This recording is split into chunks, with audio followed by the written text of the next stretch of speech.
Hi hello എല്ലാവർക്കും ഗീത ഗോവിന്ദം സീരിയലിൻ്റെ റിവ്യൂവിലേക്ക് സ്വാഗതം. അങ്ങനെ നമ്മുടെ ഗീതു ഗോവിന്ദിനെയും കുട്ടി റെസ്റ്റോറൻറ്റിലേക്ക് വന്നിരിക്കുകയാണ്. ഫുഡിനൊക്കെ ഓർഡർ ചെയ്തിട്ട് സദ്യക്കാണ് കേട്ടോ. ഇങ്ങനെ ഇരിക്കുന്ന സമയത്തിന് ഗോവിന്ദ് ഗീതുവിനോട് ചോദിക്കണേ, എന്താ പെട്ടെന്ന് സൈലൻ്റ് ആയ പോലെ?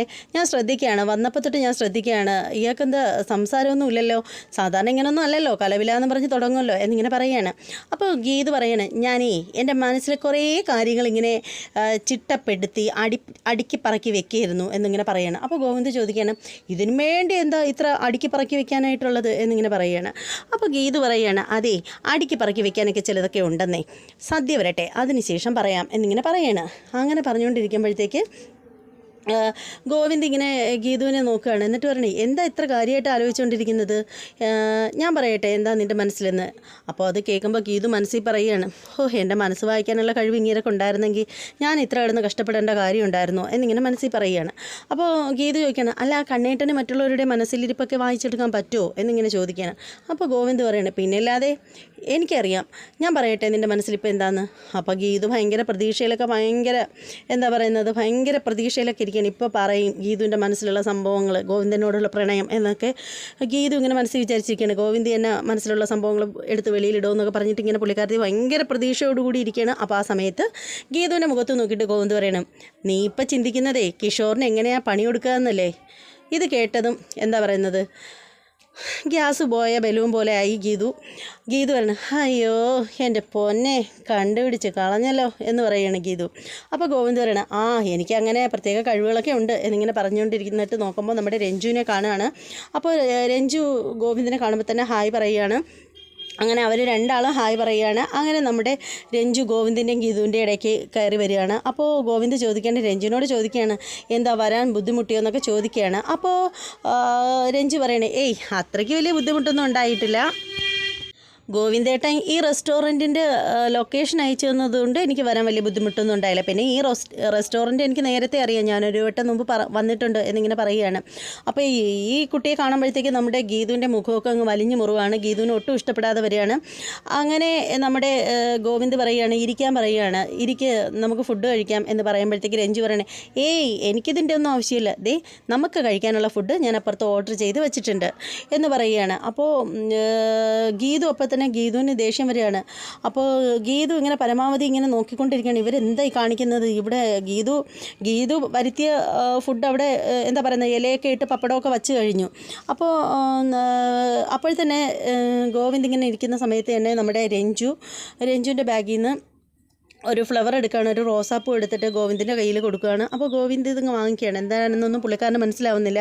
എന്നിട്ട് നമ്മുടെ രഞ്ജു ഗോവിന്ദിൻ്റെ നെറ്റിയിലൊരു ഉമ്മ കൊടുക്കുകയാണ്. അതിനുശേഷം ഹാപ്പി ബർത്ത്ഡേ എന്ന് പറയുകയാണ്. അപ്പോൾ ഗോവിന്ദ് പറയണം, ഞാൻ താങ്ക്സ് ഒക്കെ പറയണം. അതിനുശേഷം പറയണം, ഞാൻ പോലും മറന്നിരുന്ന എൻ്റെ ബർത്ത്ഡേ താൻ ഓർത്തെടുത്തല്ലോ എന്നിങ്ങനെ പറഞ്ഞിട്ട് വീണ്ടും താങ്ക്സ് പറയാണ്. എന്നിട്ട് നമ്മുടെ എന്താ പറയുന്നത് രഞ്ജു ഗോവിന്ദിനെ ഫുഡ് കഴിക്കാനായിട്ട് വിളിക്കുകയാണ്. അപ്പോൾ ആ സമയത്തിന് പെട്ടെന്ന് ചാടിപ്പറിച്ച് എഴുന്നേൽക്കുകയാണ് നമ്മുടെ ഗീതു പറയണേ, നിങ്ങൾക്ക് എന്താ കോമൺ സെൻസ് ഇല്ലേ? ഞങ്ങൾ ഹസ്ബൻഡ് ആൻഡ് വൈഫ് ഇരുന്ന് ഫുഡ് കഴിക്കാനായിട്ട് ഇവിടെ സദ്യയ്ക്ക് ഓർഡർ ചെയ്ത് വെച്ചിരിക്കുന്നത് നിങ്ങൾ കാണുന്നില്ലേ? പിന്നെ നിങ്ങൾ ഇദ്ദേഹത്തെ എവിടേക്കാണ് വിളിക്കുന്നത് എന്നിങ്ങനെ ചോദിക്കുകയാണ്. അപ്പോൾ അത് കേൾക്കുമ്പോഴത്തേക്ക് അപ്പോഴത്തേക്ക് എന്താ പറയുന്നത്, നമ്മുടെ രഞ്ജു ചോദിക്കുകയാണ്, ഗീതുവിനോട് തിരിച്ച് രഞ്ജു ചോദിക്കുകയാണ്, നിങ്ങളെ വലിയ വൈഫാണെന്നൊന്നും പറഞ്ഞിട്ടൊന്നും ഒരു കാര്യമില്ല, ഭാര്യയാണെങ്കിൽ ഭാര്യയുടെ കടമ ചെയ്യണം. നിങ്ങളുടെ ഭർത്താവിൻ്റെ ബർത്ത്ഡേ ആണ് ഇന്നെന്നുള്ള കാര്യം നിങ്ങൾക്ക് വല്ല ബോധം ഉണ്ടായിരുന്നോ? നിങ്ങൾ അറിഞ്ഞില്ലല്ലോ, ഇത്രയും നേരമായിട്ട് നിങ്ങൾ അറിഞ്ഞില്ലല്ലോ നിങ്ങളുടെ ഭർത്താവിൻ്റെ ബർത്ത്ഡേ ആണെന്ന്. പിന്നെ വലിയ വാചകമൊന്നും അടിക്കണ്ട എന്നിങ്ങനെ ഗീതുവിനോട് പറയുകയാണ്. അപ്പോൾ ഗീതു പറയണേ, ആര് പറഞ്ഞാൽ അറിഞ്ഞില്ലെന്ന്? എനിക്കറിയായിരുന്നു കണ്ണേട്ടൻ്റെ ബർത്ത്ഡേ എന്നാണെന്ന്. അതുകൊണ്ടാണ് ഞാൻ കണ്ണേട്ടനെയും വിളിച്ചുകൊണ്ട് ഈ റെസ്റ്റോറൻറ്റിൽ വന്നതും അതുപോലെ സദ്യയ്ക്ക് ഓർഡർ ചെയ്തതും. അപ്പോൾ എന്നിട്ട് ഗീതു പറയണേ, ഫ്ലവറൊക്കെ ഞാനും കൊണ്ടുവന്നിട്ടുണ്ട്, എൻ്റെ കയ്യിലുണ്ട് എന്നിങ്ങനെ പറയുമ്പോൾ ഗോവിന്ദ് പറയണ, അത് നീ കള്ളം പറയുന്നതാണ് എന്ന് പറയുമ്പോൾ ഗീതു പറയണ, ആര് പറഞ്ഞു? എൻ്റെ ബാഗിലുണ്ടെന്ന് പറഞ്ഞിട്ട് ഗീതു രഞ്ജുവിനെയും ഗോവിന്ദിനെയും കാണിക്കാനായിട്ട് ബാഗ് തുറക്കുകയാണ് ഫ്ലവർ എടുക്കാനായിട്ട്. നോക്കുമ്പോൾ കാണുന്നില്ല. അപ്പോൾ ഗോവിന്ദ് ചോദിക്കണം, എന്തിയേ നിൻ്റെ ഫ്ലവർ എന്ന് പറയണം. അപ്പോൾ ഗീതു ഇങ്ങനെ ബാഗിലേക്ക് തപ്പുമ്പോൾ ഗീതുവിന് പെട്ടെന്ന് ഓർമ്മ വരുവാണ്. ഗീതു പൂവും വെച്ചിട്ട് ഇങ്ങനെ മനോരാജ്യം കണ്ടുകൊണ്ടിരിക്കുമ്പോഴത്തേക്ക് കിഷോറും അവർണികയും കൂടി കയറി വരുന്ന സമയത്തിന് പെട്ടെന്ന് അവരെ കണ്ട ചളിപ്പ് മാറ്റാനായിട്ട് ഗീതു ആ പൂവ് എടുത്ത് കളയുന്നത് പെട്ടെന്ന് ഓർമ്മ വരികയാണ് നമ്മുടെ ഗീതുവിന്. ഗീതുവിന്. അപ്പം തന്നെ ഗീതു പറയണം അത് ബാഗിലുണ്ടായിരുന്നു, ഇപ്പോൾ കാണുന്നില്ല എന്നങ്ങ് പറയുകയാണ്. അപ്പോൾ നമ്മുടെ രഞ്ജു പറയണം, ഫ്ലവർ ആയിരിക്കില്ല ബാഗിലുണ്ടായിരുന്നത്, ബട്ടർഫ്ലൈ ആയിരിക്കും, ചിലപ്പോൾ ബാഗ് തുറന്നപ്പോൾ പറന്നു പോയതായിരിക്കും എന്നിങ്ങനെ പറയണം. അപ്പോൾ ഗോവിന്ദ് പറയണേ, എനിക്ക് നന്നായിട്ടറിയാം, നീ ബർത്ത്ഡേന്ന് ഓർത്തിട്ടും ഉണ്ടാവില്ല, നീ ഫ്ലവർ വാങ്ങിയിട്ടും ഉണ്ടായില്ല, നീ വെറുതെ പിടിച്ചിരിക്കാൻ വേണ്ടിയിട്ട് കള്ളം പറയുന്നതല്ലേ എന്നിങ്ങനെ ഗോവിന്ദ് പറയുകയാണ്. അത് കേൾക്കുമ്പോൾ ഗീതുവിന് ദേഷ്യം വരികയാണ്. ഗീതു പറയണേ, കണ്ണേട്ടാ ഇത് ശരിയല്ല, ഈ സദ്യ ഞാൻ ഓർഡർ ചെയ്തത് കണ്ണേട്ടന് കഴിക്കാനാണ്, നമ്മൾ രണ്ടുപേരും ഒരുമിച്ചിരുന്ന് ഇവിടെ ഇരുന്ന് ഇത് കഴിക്കും എന്നിങ്ങനെ പറയുകയാണ്.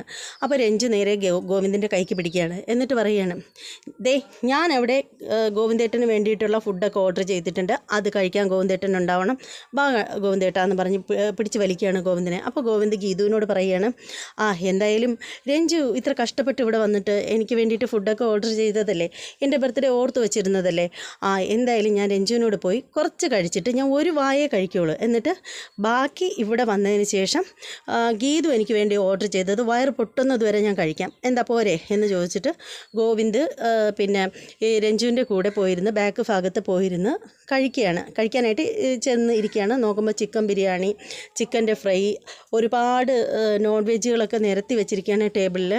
ഗോവിന്ദിന് നോൺ വെജ് ഇഷ്ടമാണ്. അപ്പോഴത്തേക്ക് നമ്മുടെ രഞ്ജു വിളമ്പി കൊടുക്കുകയാണ് ഗോവിന്ദിന്, അതുപോലെ ഗോവിന്ദ് രഞ്ജുവിന് വിളമ്പി കൊടുക്കുകയാണ്. ഇതൊക്കെ കണ്ടുകൊണ്ട് ഗീതു ഇങ്ങനെ നിൽക്കുകയാണ്. ഗീതു ആണെങ്കിൽ ആകെ ദേഷ്യം വന്ന് സങ്കടവും കൂടി വന്നിട്ട് ഇങ്ങനെ തകർന്നടിഞ്ഞിരിക്കുകയാണ്. ഗീതു പറയുകയാണ്, ഈശ്വര, എല്ലാം എൻ്റെ മനസ്സിലുള്ള സംഭവങ്ങളെല്ലാം ഇന്ന് ഇദ്ദേഹത്തോട് തുറന്നു പറയണമെന്ന് വിചാരിച്ചിട്ടാണല്ലോ ഞാൻ വന്നത്, എന്നിട്ട് ഒന്നും നടന്നില്ലല്ലോ, ഇനിയിപ്പോൾ എന്താ ചെയ്യുന്നത്, അവൾക്ക് വരാൻ കണ്ട സമയം, ഇവൾ എൻ്റെ മുന്നിൽ വെച്ചിട്ട് ഇവൾ ഒരു കൂസലും കൂടാതെ വന്നിട്ട് കണ്ണേട്ടന് ഉമ്മയൊക്കെ കൊടുക്കണമെങ്കിൽ ഇവർ തമ്മിലുള്ള ബന്ധം നിസ്സാരപ്പെട്ട ബന്ധമൊന്നുമല്ല, എന്തോ സ്പെഷ്യൽ ബന്ധം തന്നെയാണ് ഇവർ തമ്മിലുള്ളത്. കണ്ണേട്ട ഇതിനെ ഒന്നും എതിർക്കുന്നുമില്ല എന്നൊക്കെ പറഞ്ഞ് എന്താ ഇതിന് പിന്നിൽ എന്നൊക്കെ പറഞ്ഞിട്ട് ഇങ്ങനെ ചിന്തിക്കുകയാണ്. എന്നിട്ട് ഗീതു അവിടെ ഇരുന്ന് ചിന്തിക്കുകയാണ്. AGMൽ രഞ്ജു വന്നുണ്ടാക്കിയ പ്രശ്നങ്ങൾ, അറയ്ക്കലിൽ വന്ന കാര്യങ്ങൾ, ആ കാര്യങ്ങളൊക്കെ ഗീതു ഓർത്തെടുക്കുകയാണ്. എന്നിട്ട് ഗീതു മനസ്സിൽ വിചാരിക്കുകയാണ്, എന്തായാലും ഇവൾ കണ്ണേട്ടനെയും കൊണ്ടേ പോളെന്ന് തോന്നുന്നു, പക്ഷേ ഇത് പണ്ട് ഞാൻ കണ്ണേട്ടന് കൊടുത്തതിൻ്റെ ശിക്ഷ തന്നെയാണ് ഞാനിപ്പോൾ സ്വന്തമായിട്ട് അനുഭവിച്ചുകൊണ്ടിരിക്കുന്നത് എന്നിങ്ങനെ ഗീതു പറയുകയാണ്. എന്നിട്ട് ഗീതു പെട്ടെന്ന് ഓർത്തെടുക്കുകയാണ്, കിഷോറും ഗീതുവും കൂടെ തമ്മിൽ ഒരു റെസ്റ്റോറൻറ്റിൽ ഫുഡ് കഴിക്കാനായിട്ട് പോകുന്ന സമയത്തിന് ഗോവിന്ദിനെ പുറത്ത് നിർത്തിയിട്ട് അവർ തമ്മിലിരുന്ന് സ്നേഹിച്ച് അടുത്തിരുന്ന് സല്ലപിച്ചൊക്കെ ഇരുന്ന് പരസ്പരം വാരിയൊക്കെ കൊടുത്ത് ഇങ്ങനെ ഫുഡ് കഴിക്കുന്നത് ഗോവിന്ദ് തൊട്ടപ്പുറത്തെ ചെയറിലിരുന്ന് നോക്കിക്കൊണ്ടിരുന്ന ആ ഒരു സംഭവം ഗീതു ഓർത്തെടുക്കുകയാണ്. എന്നിട്ട് ഗീതു സ്വന്തമായിട്ട് പറയുകയാണ്, അന്ന് ഞാൻ അങ്ങനെ പ്രവർത്തിച്ചത് തെറ്റായിപ്പോയി, അതിൻ്റെ ശിക്ഷയാണ് ഞാനിപ്പോൾ അനുഭവിക്കുന്നത്. അന്ന് എൻ്റെ കാമുകൻ്റെ കൂടെ ഞാനിരുന്ന് ഭക്ഷണം കഴിച്ചപ്പോൾ, നമ്മൾ മുട്ടിയുരുമി ഇരുന്ന് കഴിച്ചപ്പോൾ അത് കണ്ണേട്ടന് ഒരുപാട് വേദന ഉണ്ടാക്കിയിട്ടുണ്ടാവും. ഇന്ന് ആ വേദനയുടെ ആഴം എത്രയാണെന്ന് ഞാൻ മനസ്സിലാക്കുന്നുണ്ട്. വലിയ തെറ്റായിപ്പോയി എൻ്റെ ഭാഗത്തുനിന്ന് വന്നത്, അതിൻ്റെ ശിക്ഷയായിപ്പോൾ എനിക്ക് ഈശ്വരൻ തന്നത് എന്നൊക്കെ സ്വയം വിലപിച്ചുകൊണ്ടിരിക്കുകയാണ് ഗീതു. അതിനുശേഷം ഗീതു മനസ്സിൽ പറയുകയാണ്, അല്ലെങ്കിൽ തന്നെ അന്ന് ഞാനങ്ങനെ കിഷോറിൻ്റെ കൂടെ കാണിച്ചതിന് കണ്ണേട്ടന് വിഷമം തോന്നേണ്ട കാര്യമൊന്നുമില്ല. ഞാനും കിഷോറും തമ്മിലുള്ള ബന്ധം അറിഞ്ഞിട്ട് തന്നെയാണ് കണ്ണേട്ടൻ വിവാഹത്തിന് സമ്മതിച്ചത്. അന്ന് നമ്മുടെ ബന്ധം ഒരു കരാറ് ബന്ധം മാത്രമായിരുന്നു. കണ്ണേട്ടന് എന്നോട് സ്നേഹമൊന്നും ഉണ്ടായിരുന്നില്ല. കണ്ണേട്ടൻ എന്ന് പറയുന്ന മനുഷ്യൻ അന്നും ഇന്നും എന്നും എന്നെ സ്നേഹിച്ചിട്ടില്ല. പക്ഷേ അതുപോലെയാണോ ഞാൻ കണ്ണേട്ടൻ്റെ സ്നേഹത്തിന് വേണ്ടിയിട്ട് ഒരുപാട് കൊതിക്കുന്നുണ്ട്, അദ്ദേഹത്തിൻ്റെ സ്നേഹത്തിന് വേണ്ടിയിട്ട് ഒരുപാട് ആഗ്രഹിക്കുന്നുണ്ട്. എനിക്ക് അദ്ദേഹത്തെ കിട്ടാതിരുന്നാൽ എനിക്കത് സഹിക്കാൻ പറ്റില്ല. എനിക്കൊരിക്കലും എൻ്റെ കണ്ണേട്ടനെ നഷ്ടപ്പെടുന്നതിനെക്കുറിച്ച് ഇനി എനിക്ക് ചിന്തിക്കാനേ പറ്റില്ല. ഞാൻ എന്ത് ചെയ്യും?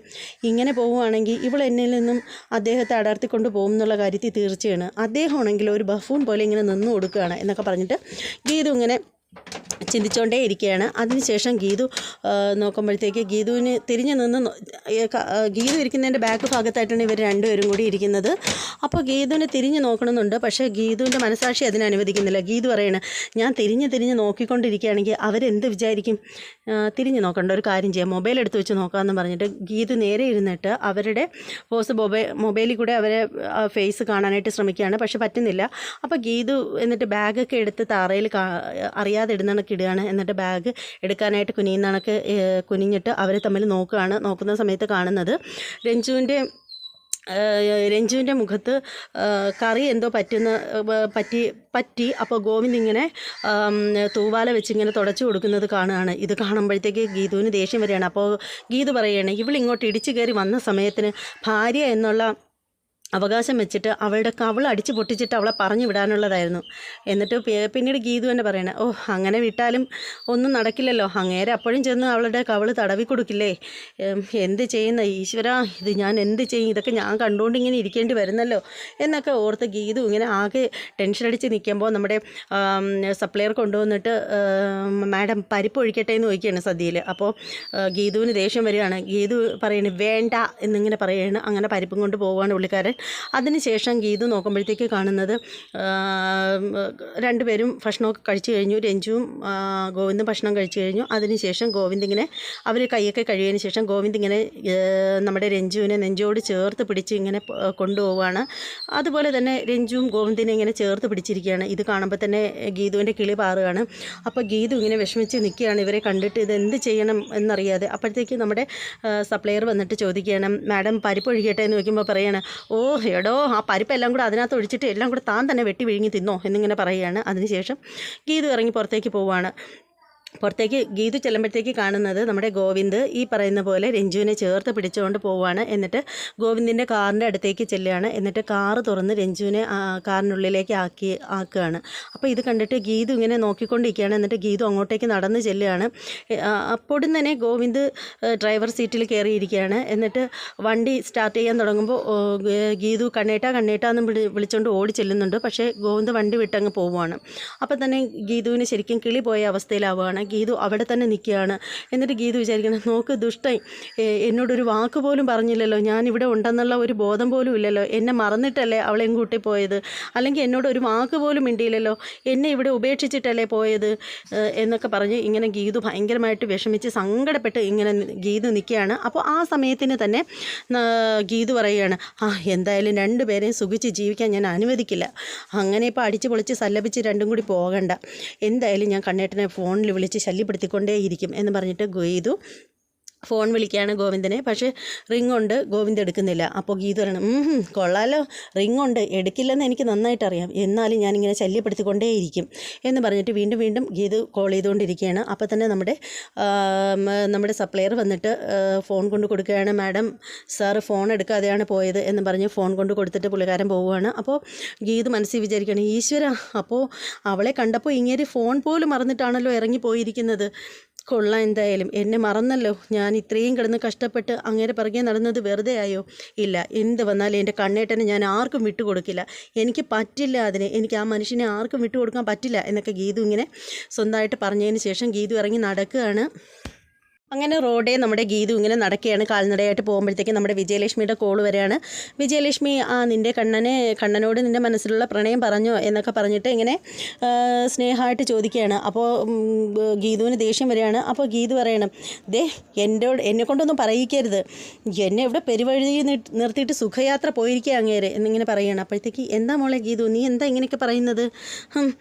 എന്നെ കൊണ്ടൊന്നും പറയിക്കണ്ട, എന്നെ ഇവിടെ റെസ്റ്റോറൻറ്റിൽ തേച്ചൊട്ടിച്ച് നിർത്തിയിട്ട് കാമുകിയായിട്ട് പോയി എന്ന് പറയണം. അപ്പോൾ ഉടനെ വിജയലക്ഷ്മി ചോദിക്കണേ, എന്താ ഗീതു നീ പറയുന്നത്? മോളെ ഗീതു, നീ എന്താ കിതയ്ക്കുന്നത്, നീ എന്താ നടക്കുകയാണോ എന്നിങ്ങനെ ചോദിക്കണം. അതെ, ഞാൻ നടക്കുക തന്നെയാണ്, എന്നെ റെസ്റ്റോറൻറ്റിൽ ഉപേക്ഷിച്ചിട്ട് എൻ്റെ ഭർത്താവ് പോകുമ്പോൾ ഞാൻ എന്താ സന്തോഷം കൊണ്ട് തുള്ളിച്ചാടണോ? ഞാൻ നടക്കുക തന്നെ ചെയ്യുക, ഞാൻ നടന്ന് ഞാൻ എൻ്റെ വീട്ടിലേക്ക് പോവുള്ളൂ. മോളെ അങ്ങനെ നടക്കുകയൊന്നും ചെയ്യണ്ട, അമ്മ മോൾക്ക് കാറ് കൊണ്ടുവരാമെന്ന് പറയുമ്പോൾ ഗീതു പറയണം, എനിക്ക് കാറും കൊണ്ടുവരണ്ട, ഒന്നും കൊണ്ടുവരണ്ട, കോടികളുടെ ആസ്തിയുള്ള AGM വൈസ് ചെയർമാനാണ് ഞാൻ വിചാരിച്ചാൽ ഈ നിൽക്കുന്ന നിൽപ്പിൽ ആയിരക്കണക്കിന് കാറുകൾ ഇവിടെ നിരത്തിയിടാൻ എനിക്ക് പറ്റും. പക്ഷേ എനിക്ക് ഒരു കാറും വേണ്ട, ഒന്നും വേണ്ട, ഞാനൊരു കാറിലും കയറില്ല, ഞാൻ നടന്ന് തന്നെ പോവും. എൻ്റെ കാലൊടിഞ്ഞാലും കാല് പൊട്ടി കുഴഞ്ഞ് ഞാൻ എവിടെയെങ്കിലും വീണ് കിടന്നാലും ശരി, എൻ്റെ നടത്തം ഞാൻ നിർത്തില്ല, ഞാൻ എൻ്റെ വീട്ടിൽ ചെന്നിട്ടേ നിർത്തൂ, ഇതെൻ്റെ വാശിയാണ് എന്നിങ്ങനെ പറയുകയാണ്.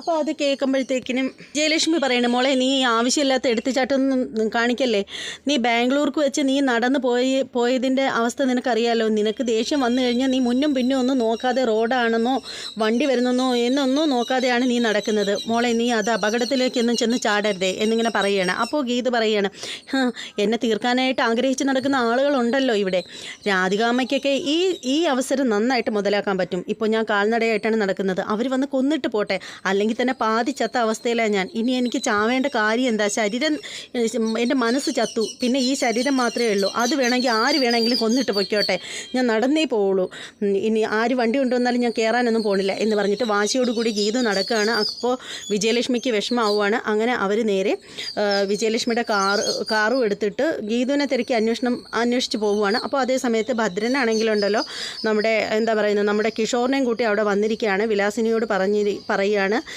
നമുക്ക് ആദ്യം വിലാസിനി ദേഷ്യപ്പെടുകയാണ് കിഷോറിനെ കണ്ടിട്ട്. അപ്പോൾ ഭദ്രൻ പറയാണ്, ഇവനെ അങ്ങനെ അകറ്റി നിർത്തേണ്ടവനല്ല, ഇവനാണ് നമുക്ക് വേണ്ടിയിട്ട് വക്കീലിനെയൊക്കെ ഏർപ്പാടാക്കി തന്നു, കണ്ടില്ലേ ഇത്രയും സാധനങ്ങളും വാങ്ങിച്ചു തന്നു, അതുകൊണ്ട് ഇവനെ നമുക്ക് ചേർത്ത് നിർത്തണം വിലാസിനി. നമുക്ക് കോടിക്കണക്കിന് രൂപയുള്ള മക്കളും മരുമക്കളും ഒക്കെ ഉണ്ടെങ്കിലും ഒരു ഉപയോഗം നമുക്ക് അവരെ കൊണ്ടുണ്ടാവുന്നില്ലല്ലോ, അതുകൊണ്ട് ഇനി ഇവൻ വേണം നമ്മുടെ കൂടെ എല്ലാത്തിനും എന്നിങ്ങനെ പറയുകയാണ്. കിഷോറാണെങ്കിൽ എന്തൊക്കെയോ വെട്ടിപ്പിടിച്ച സന്തോഷത്തിൽ ഇങ്ങനെ നിൽക്കുകയാണ്. അങ്ങനെ അതോടുകൂടി ഇന്നത്തെ എപ്പിസോഡ് തീരുകയാണ്. ഇന്നത്തെ എപ്പിസോഡ് എല്ലാവർക്കും ഇഷ്ടപ്പെട്ടു എന്ന് വിശ്വസിക്കുന്നു. ഇഷ്ടമാവുകയാണെങ്കിൽ തീർച്ചയായും നമ്മുടെ ചാനലൊന്ന് സബ്സ്ക്രൈബ് ചെയ്ത് ബെല്ലൈക്കൻ കൂടി പ്രസ് ചെയ്തേക്കണം. അതുപോലെ നിങ്ങളുടെ അഭിപ്രായങ്ങളും നിർദ്ദേശങ്ങളും കമൻറ്റ്